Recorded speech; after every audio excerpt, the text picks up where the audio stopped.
Ito na po yung tindahan nila Beyonce. Ayan. Dito na uli kami sa bahay nila Beyonce. Ayan yung tindahan po. Kuya Noli, mag-vlog ka na. Ano? Ayan, finally, we're back sa bahay po nila Beyonce, mga kalingap. At syempre, kamustahin natin at interviewin natin itong mama ni Beyonce. Wala ko si Beyonce yung kumakanta, kabuses eh. Kabuti na ito yung pala kumanta. Nawawa ni Beyonce. Grabe. Ay, no, kayo pa na naiyan si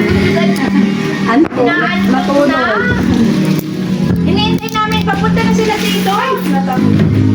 Kumusta kayo? Okay lang po. Hindi kayo mapunta sa mall mamaya gabi?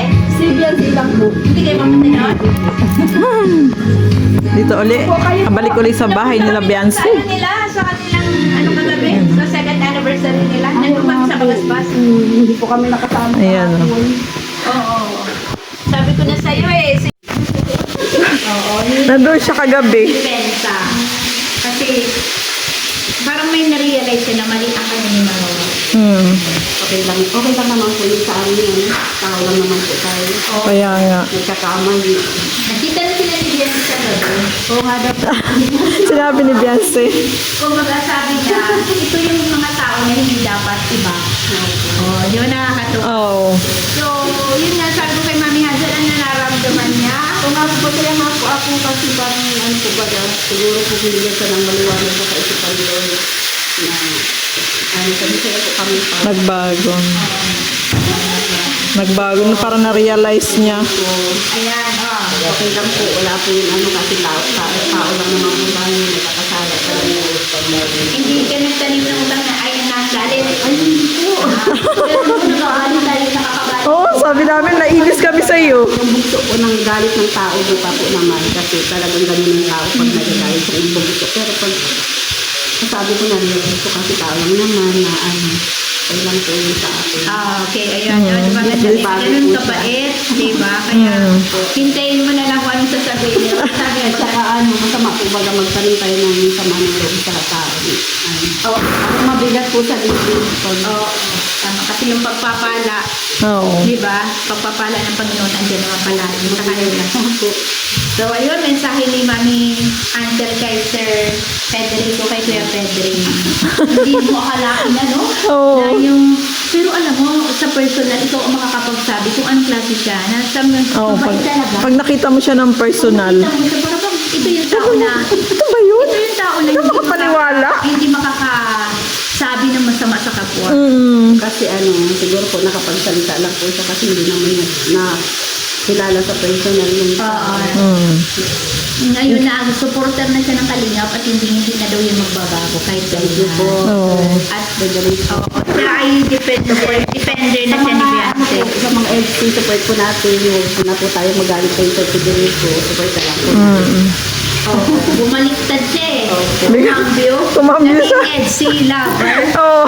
Sabi ko, ba't bigla ka kumambyo? Ano at naging kumambyo Marami na? po talaga yung ano, yung mga tao. Minsan po kasi Nabubulagan. nung nag-donate po sa akin direkta, Oo. message pa, nung una galit. Galit sila. Bakit? Ang sama ng mga salita sa amin. Tapos, yun po, nire-reply ko po sila na, yun nga po rin, sorry po kung ganun kami, kung ganun sa tingin mo, nagpasensya na po, pero, tapos bandang huli po, yun nga, nagiging friend na. Naging kaibigan na. Mabait kayo. Oo, yung approach. Ako yung una, galit po, nasa galit sa ano, pero hindi po ako nakikipag Sinusubukan lang siguro kayo. Tingnan nga natin. Malamang. Ito ay mga palaban. Ang sakit sa Na ano, dibdib. tapos pero hindi pa ako nakikipag ano, away, kundi pinapaliwanagan ko naman po. Ganun. O, di ba nakakatuwa? So, ibabalik mo yung kabutihan sa mga masasama kasi, di ba? Pero bandang huli, nagiging friend ko. Nagiging... Mga ano yung mga supporters. Siguro po. Nagme-message sila, nagagalit. So, may wala ka namang ginagawa. Ba't yung nagagalit ka? Pero naging okay din kami. Bandang Napakababait niyo kaya.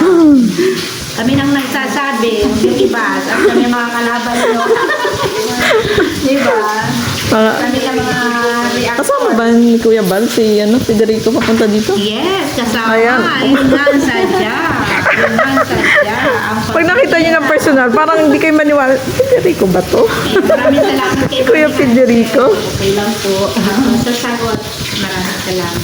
Sabi niya, yung pinaglalaban daw niya, hindi, parang na-realize niya na yung ipinaglalaban niya, wala naman. Ano yung pinaglalaban niya? Wala. Para saan? Kaya, yun, Tumigil na siya. tumigil na siya sa pagbati ko sa Kalingap. Maganda nga pag nagkaroon siya ng Realization. hindi malinaw na pag-iisip. Siguro po, siguro po ang ano. Sa tingin ko nga din. Kaya nakakatuwa. Defender na siya ng Beyonce. Aba, ano nangyari? Kaya nga, bigla, Love na love na si Beyonce. Yung hit love love. Kaya nga. love na. Baliktad naman to. Kaya I-interview nga. kasi namin siya. Yung mga pumapasok kasi sa alin, dumadaan muna sa grupo namin. Na-interview namin. 5 kaming grupo. 5 kaming member sa isang group. Ngayon yun, naging isa ng tawad. Hingi daw siya kung ano daw, hingi siya ng tawad sa inyo. Sabi niya.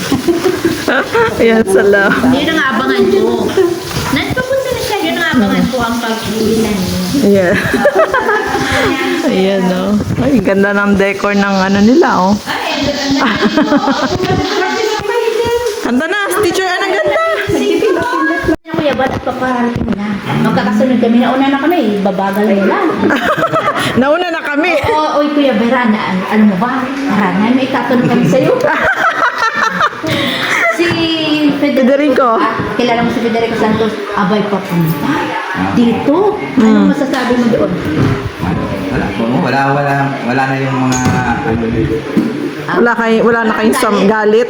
Ay, Wala na po. ako sinabihan ko siya. Nagalit kami sa kanya. Oo, pero Ngayon? parang naano ko lang. Wala na. Wala nang Wala na. Kasi love na niya ang si Ano po, hindi po tayo piling tanim. tanim ng galit talaga sa isang tao.